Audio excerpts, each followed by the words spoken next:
রোজার সময়, ঈদের সময় এই যে যাকাত জিনিসটা, এটা কিন্তু অনেক বড়।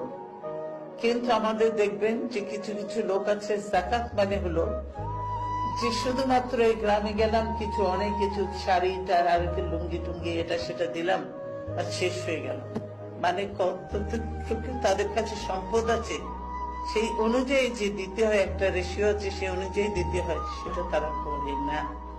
কিন্তু এই যাকাত দিয়েও কিন্তু অনেক প্রোগ্রাম, ছোট ছোট প্রকল্প নিলে অনেক প্রোগ্রাম করে অনেক গরিব মানুষকে আত্মনির্ভরশীল স্বাবলম্বী করা সম্ভব, কিন্তু সেটা কেউ করে না, আসে না।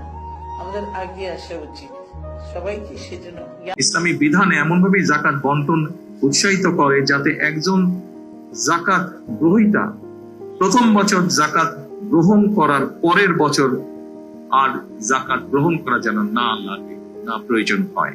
বিশেষজ্ঞগণ বলছেন, পরিকল্পিতভাবে যাকাত বন্টন করা গেলে দারিদ্র বিমোচনে যাকাত একটি যুগান্তকারী ভূমিকা পালন করতে পারে বাংলাদেশের দারিদ্র বিমোচনে।